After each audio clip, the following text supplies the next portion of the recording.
let's talk squad depth and strength in depth, if we can, actually, for the next few minutes, because I think this is a good moment with which to do it, because we've got 3 consecutive matches now, all sort of involving positive examples of the bench coming to the fore, if you like. Obviously, it was Diogo Jota at Forest, Darwin Núñez, and a little bit of Harvey Elliott at the weekend against Brentford, and obviously Elliott last night. And I think generally some of the more fringe squad periphery players were really good last night as well, as we mentioned, 4 changes earlier on. So listen, I need to say before we dive into this, I want us to sign footballers. I'm not completely saying everything's fine, don't worry about this, nothing to see. I think we are in a position whereby an additional DM in particular would help, lighten the load on Ryan Gravenberch, etc. But yeah, in terms of the squads and the depth and the quality of it right now, and the benches we're able to field, and again the tangible impacts and the outputs we're able to get from them, like, we are in a luxurious position. And is it too far to say that our squad depth, and I think Mikel Arteta in a roundabout way hinted at this at the weekend, because what they weren't able to do from the bench after watching us do what we did, it feels like, Lewis, I'll come to you on it first, it feels like Liverpool's squad depth, certainly in Premier League terms, let's isolate it to that, is more or less unrivaled of what we've got at our disposal. No, absolutely. This isn't a situation whereby you're starting, which I think it was a few seasons ago, sort of towards the beginning of Klopp's reign, certainly like 18, 19, where your starting 11 is your key squad, and then anyone who comes in, you notice a decline in quality. You look at what City have done over the past few years, whereby you could take anyone out of that team, someone will come in, it's almost a like-for-like replacement. You need that strength in depth, you need those squad players who are going to come in and make an impact, and we're so fortunate in the sense of, if you look at our bench, there's no one on there who you think, that's a fringe player, that's someone who isn't going to get your attempt. We can field a whole starting 11 if we needed to. And we've seen it this season for the past few games. I think our past 4 games, a substitute has scored in them. And it's like the first time since Benitez's era. It's top quality what we've got on that bench, and they all offer something different. No, absolutely, yeah, and that's without, obviously, Diogo Jota's currently sidelined for a few weeks, Joe Gomez currently sidelined for a few weeks as well. So 2 seasons domestic and international footballers there who we could easily add to this mix and add to this conversation. So yeah, we're in a very, very strong, healthy position, but again, could be healthier. But Sam, I'll come to you on it, mate, because we've mentioned sort of the big hitters from this, Jota, Núñez, Elliott, but you know, you could even go towards Federico Chiesa. We're getting a tune out of him now, it looks like, when he's coming on with Taro Endo. Thought he was exceptional last night when he came on again. I thought Conor Bradley was good, ran out of legs, ran out of gas a little bit as the game went on. Joel Quansah, really impressive night from him. So, and we've done a bit of a, you could argue the toss over who's the left back right now, but whichever one of them's on the bench is a hell of an option too. So yeah, come back to it, real strength. Yeah, like you, this isn't me saying we shouldn't sign footballers. We definitely should in the summer.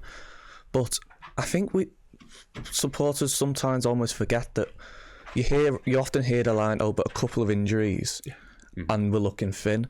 Well, that's what the squad depth is for, if I'm making sense. Yeah.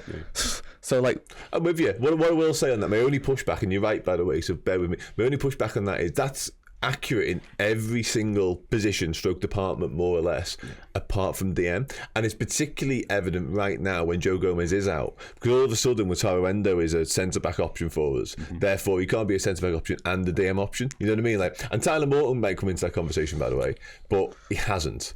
And he probably wants to be somewhere else playing a lot of footy. So I get, and that's why and I've said this for months, by the way, people can go back and get the receipts, but I would allow Tyler Morton to leave on loan to play football and sign somebody of a similar ilk, profile, age, who's more ready. Well, I think this has maybe been fans' only kind of apprehension with Slot so far, is that throughout the first half of the season, we have very much stuck to the same 13, 14 players, except for in the League Cup. And even then, there haven't been, like playing academy players apart from against Accrington Stanley.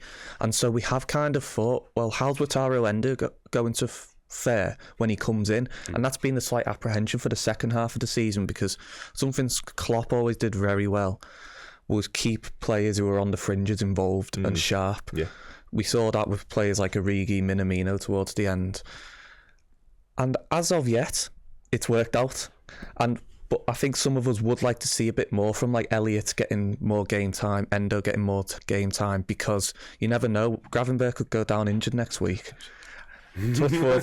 That'll do. That counts as wood. Yeah, no, you're right. It's foolish of us to sit here and bemoan anything Arne Slot has done, because 7 out of 7 in Europe, rightful and safe passage through to the automatic bit. No worries about the playoff games, top 2 place sealed, etc., etc., etc. But you are right. There is that, and it's Gravenberch again. It's sort of the fulcrum of this entire conversation for me. He's my biggest fear in life right now. You know, football, life, whatever. He is it, because the amount of minutes he's played. I'm not going to do a big deep dive into Gravenberch and what he has and hasn't done in recent seasons, but it's been a while since he played this amount of minutes, and fingers crossed, touch wood, he can just carry on serenely and all is well. But that's why I'd make that signing. But to come back around to our actual talking point on this, Lewis, like, I'm loathed to use the Q word when it comes to what Liverpool could do this season in terms of trophies, because I'm not going to do it. However, in terms of what we have at our disposal, again, you know, injuries notwithstanding, we are in a very, very, very strong position, regardless of what happens between now and the end of this window, in spite, you know, unless somebody mad leaves. Yeah, no, look, this could be, I'm with you, we do need to make signings, but we could be so much worse off. We could be injury ravaged. I've got no words to touch, whatever.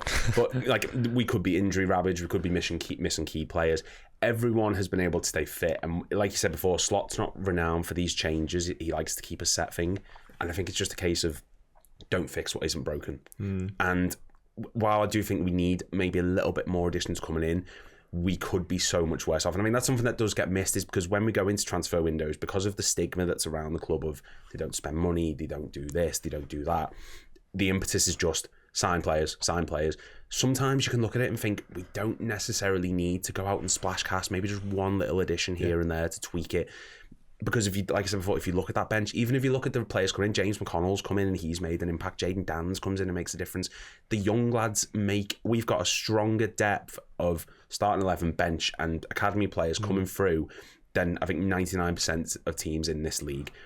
But we have top quality players in and out of the squad all the way through it. Yeah. You don't need to go out and splash the cash and panic and think sign a CDM, sign a centre back, sign a right back, because it's not necessary. I'd rather keep what we've got, prolong it until as long as we can, get to a point where we can then spend that copious amount of money to accommodate for players who will potentially be leaving. There's no point panicking now, spending all the money, and then say Trent, Van Dijk and Salah do go. We've got no money to spend then. So, yeah, we could be in a far worse position than we are, and I think that is something that does need to get appreciated by a lot of people. 100%. I think that's down to Klopp, personally, and like how I was talking about how he did keep other players involved and last season. Because we talk about our squad, but if you look past the squad as well, in terms of like the 30 players, our youngsters coming through are probably stronger than anyone else's.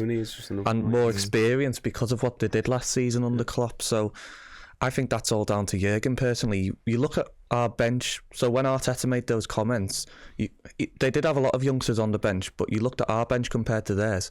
We only had one player that cost over 10 million, and that was Nunez at the weekend. All the others were 8 to 10 million signings or academy players. So it's not like we've built this like strong squad by going out and signing loads of players. We've actually done it through growing players through the academy as well. Smart recruitment as well on the way. No, absolutely with you. Yeah, but again, come back to the central point. Like Liverpool's strength in depth just comes to the fore once again, and recent weeks have really highlighted that for me. The ability to turn to the bench and actually change the direction of travel of football matches is good, and long may that continue as well.